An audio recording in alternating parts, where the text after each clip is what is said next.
Mike with Texas Bee Supply.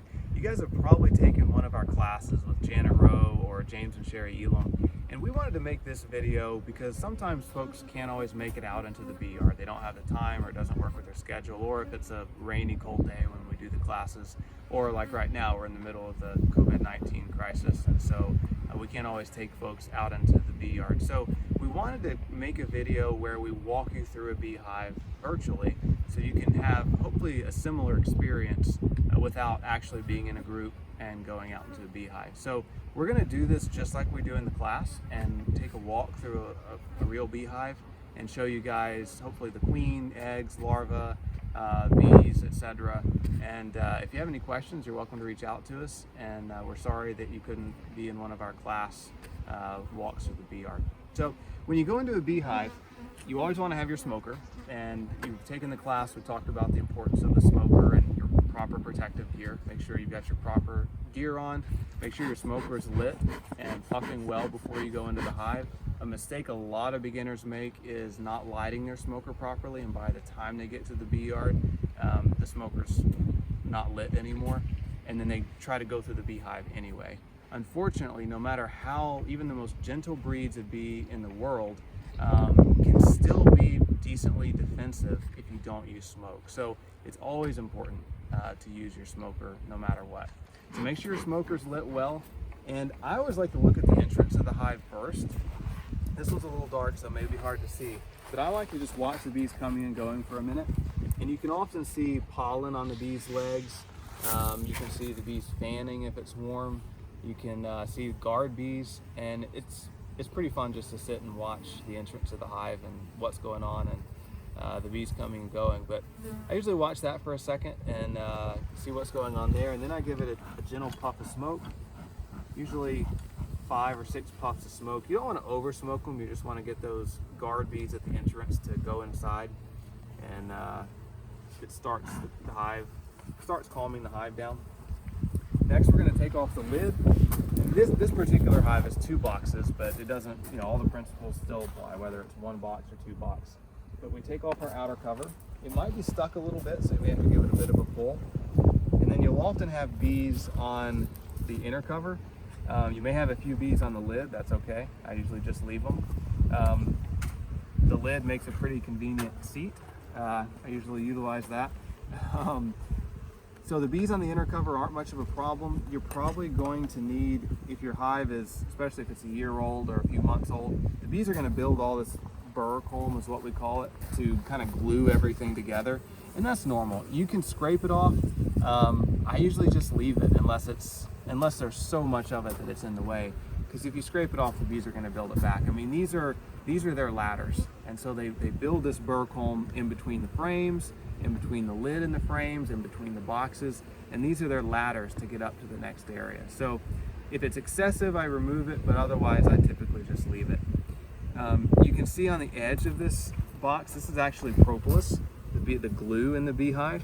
You can see that the bees have added quite a bit of propolis to stick everything together, and again, that's perfectly normal. So I usually use my hive tool, and I crack open the inner cover and lift it off. You're going to have some bees on this inner cover. I don't knock them off or anything. I usually just take a quick glance at it, make sure I don't see the queen, and then I just lean it up against the hive and let those bees stay. Next, I give the hive a puff of smoke to get those bees to start going down into the hive. It doesn't take much, just a little bit to kind of clear the bees off the top bar so you can work without squishing any of them. I always start with the second frame in the hive. So I use my hive tool, and you're going to kind of pry these frames apart, give yourself some space, and then start with this second frame. Now this is a good example of why we usually recommend putting 9 frames in the boxes instead of 10 frames. You can see how the bees have kind of widened all these frames, and they've added quite a bit of burr comb to these frames and widened them out with wax. And if you have 10 frames, it can just be really hard to pull these frames out. You can see it's going to be hard enough just with 9. So we pry them apart as best we can to give ourselves a little bit of room, and then we pull out I usually stick my finger in to kind of keep some space in between the frames so I don't get them too close. And I use the pry end of my hive tool to pry up on this frame. And then I get a grip on this side, get a grip on this side. You want to lift frames straight up, straight out. You don't want to pull them out at an angle because then you'll kind of roll the bees. So just very gently lift it straight up, take your time. And so you can see there's so much going on every single frame, but there's a lot going on here. So this is covered with bees, of course. So this is worker bee brood in the middle of the frame. And so they've capped it. So you've got capped worker bee brood.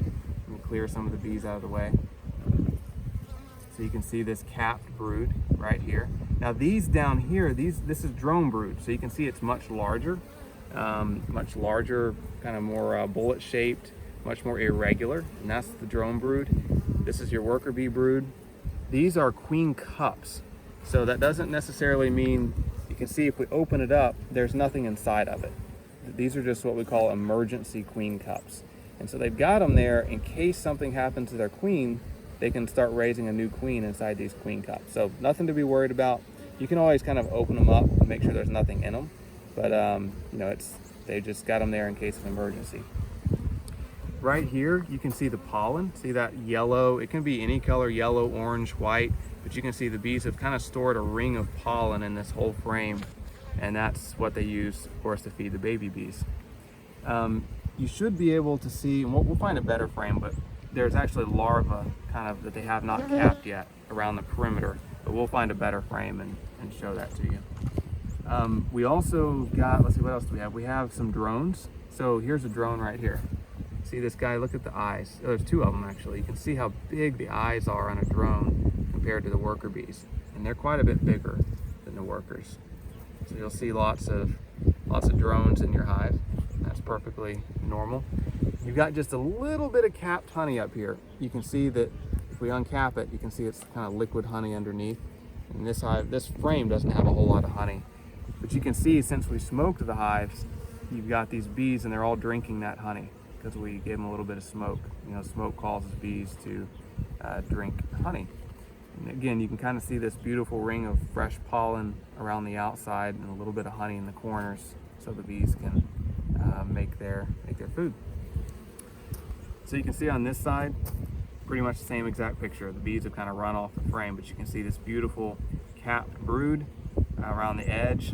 You've got eggs and larvae around the perimeter, and you've got some pollen and honey on the outside of that. And I'll find a frame that has more eggs and larvae and we'll try to get a shot of that. So what I usually do is after I look at this frame,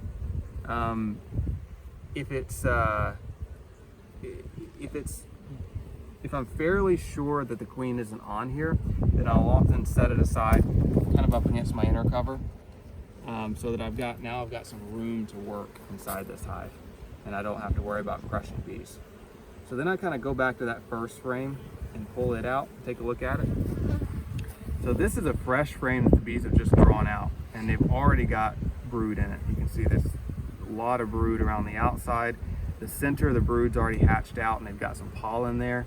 The queen looks like she hasn't laid any eggs yet inside there.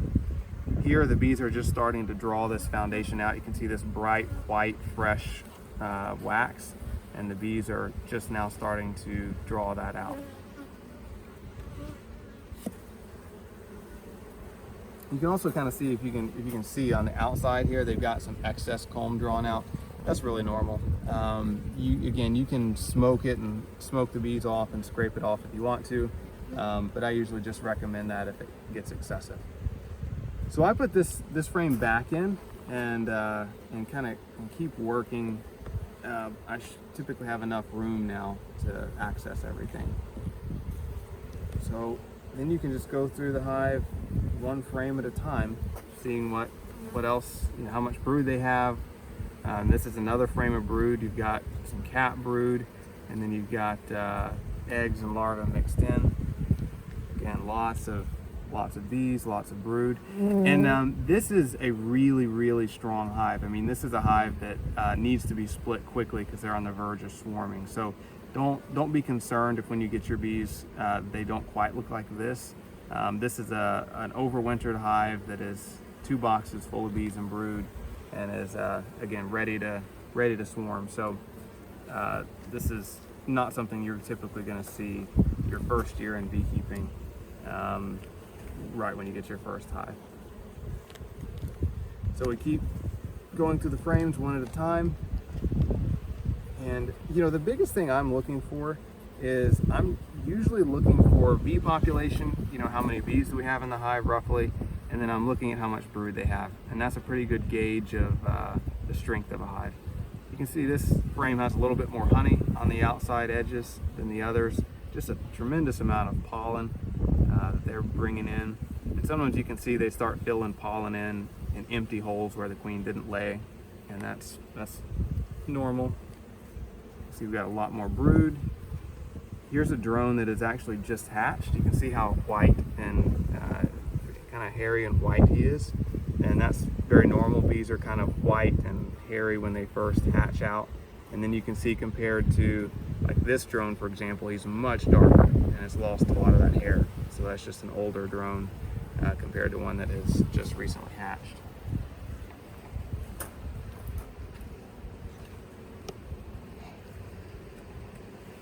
And if the bees start kind of bubbling up, you can give them a little bit more smoke to drive them back down. This hive is not doing that, so they don't need any more smoke. But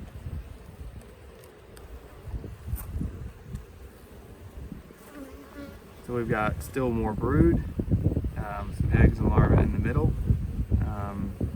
Looking to see if we can find the queen. The queen is always challenging to find. She's a little bit bigger than the other bees, so that helps a little bit. But even if you've been doing it a while, it can be tough to find a queen. So we do have a worker bee emerging right here. So let me see if I can clear the bees away. But you can see actually there's 2 of them that are emerging from their cells right here. And that's always a lot of fun to watch. If you see that in the hive, then it's worth it to just take a second and watch those worker bees emerge. And usually I help them out a little bit in the class so that it can take them a while, so we don't always want to sit for 10 minutes and watch a bee emerge, but or maybe you do. But I usually just there she comes. So you can see she pulls herself right out. She's kind of a little bit groggy and hair's a little bit white on her back, but she's out and about, ready to go to work.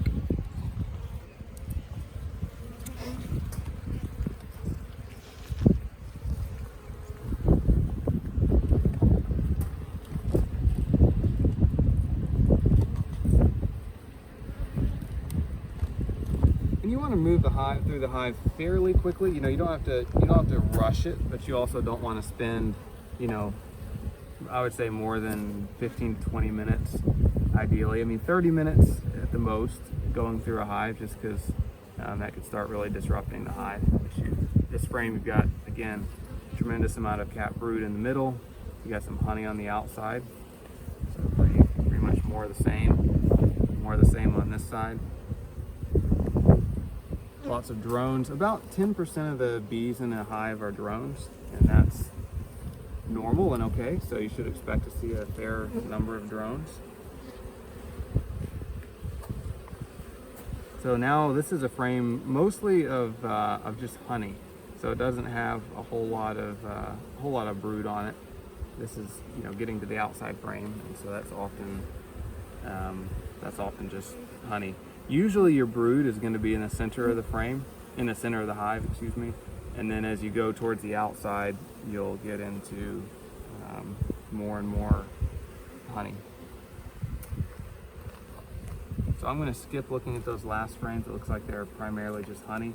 When I'm done looking through the box, I give them a little bit of smoke to get the bees off the top bars, and then I scoot all the frames back to their original position, and then I add that frame that we had out back in.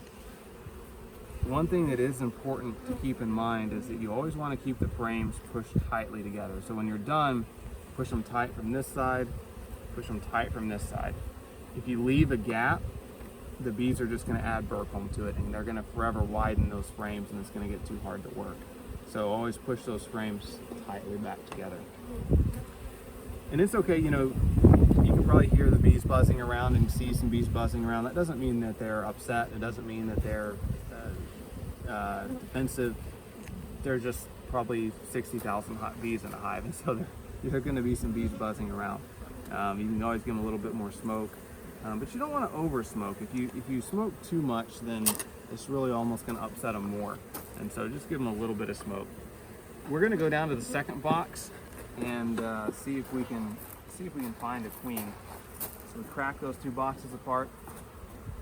When I take a second box off a hive, I usually just stand it up on end, just like that, that way we don't crush any bees, and it's a great way to stand a hive. Now there's several things to take notice of in this hive, in the bottom box. And if you have a really strong hive and it's 2 boxes tall, you're going to see some of this eventually. You can see all this burr comb on the top, and that's again kind of their ladder to get up to the second box. You can also see all this white larva. Now this white larva this is all drone brood, and bees often raise drones between the frames. And so when you crack those boxes apart, you kind of have all this exposed drone brood. These are larvae that haven't turned into pupa yet. You can see the larva, and then over here you've got some pupa, some drones that have already turned into pupa that aren't quite fully developed yet. Again, that's all perfectly normal. If it gets it to be an excessive amount, you can scrape that off. Otherwise, you can just leave it on. We also have the beetle trap in here, and so you can leave that in or pop it out depending on what you're doing to the hive. We're just going to leave it in. So I'm going to start. Again, I'm actually going to look at the third frame here, and I'm going to go through this bottom box fairly quickly, because what we want to do, just for the sake of the class, is to try to find the queen and show her to you guys. It's probably the time that we don't actually find the queen. Do the best. So one thing you want to do is actually, here's a lot of this is a great frame to show you, if you can see it, larva on. You can see these glistening white larvae in those cells. You can see if the sunlight hits it just right, you can see those larvae, and they're kind of white, pearly white, and that's what we want to see. And the bees are about to cap those over. You can also see just a tremendous amount of pollen over here, that yellow pollen that the bees are bringing in. So I don't see the queen on this frame. I'm going to set this frame aside, and we're going to keep looking. One little trick I found that's helpful is when I'm prying these frames apart, when I pick this frame up, before I look at the frame in my hand, I look at the frame that's still down in the box facing me. And oftentimes I'll actually see the queen, because once she sees the light, she often turns and starts running down, and it's kind of an easy time to see her looking at that opposing frame. If I don't see her on that opposing frame, then I'll look at this frame in my hand. And you know, you really can't look at every single bee, because it would take hours, but you kind of just have to scan the frame and try to notice any irregularities, or if you see a bee that looks different or bigger. This is when having a marked queen is really helpful. She obviously really jumps out if you have her marked. Though it's really important to note, though, you know, a lot of people think that, well, every time there she is, every time I look at my hive, I should find my queen. You don't have to find her every time. In fact, even commercially, you know, we virtually never look for queens. All we do is look for eggs and larvae. And if we see eggs and larvae, then we know that we've got a queen that's active and laying. So you can see she's a little bit bigger than the rest of the bees. Let's see if I can stop her. She's a little bit bigger, but not tremendously so. Her abdomen is especially longer. Queens can have different coloring. Some of them can be dark, some of them can be light, some of them can have stripes on their abdomen, others don't. Her thorax is usually really shiny and smooth. You know, again, her thorax, her abdomen is just a whole lot longer. So if you practice enough, you can get pretty fast at finding queens. But you know, having them marked certainly goes a long way as far as being able to spot her. It's pretty rare to see a queen lay an egg in a hive. Usually she's disturbed enough that she doesn't lay eggs, but occasionally, if you watch, you'll actually see the queen lay eggs while you're watching. You can kind of see as she moves along, the bees often turn towards her because they recognize her pheromone, and they know that she's their queen. So when you finish looking at her, you can just carefully put that frame back into the hive, and then carefully return the rest of the frames back in the same order that they came out in, back into the hive. Give them a little bit of smoke if there's a lot of bees. And we certainly try our best not to crush bees, but don't be heartbroken if you accidentally do. There's so many bees in hives that it can be challenging not to occasionally accidentally crush a bee. But once you get all the frames back in, give them a little bit of smoke, and then you're going to want to keep those frames tight back together. So they're all tight back together. You can add your second box, if you have a second box, back up on top.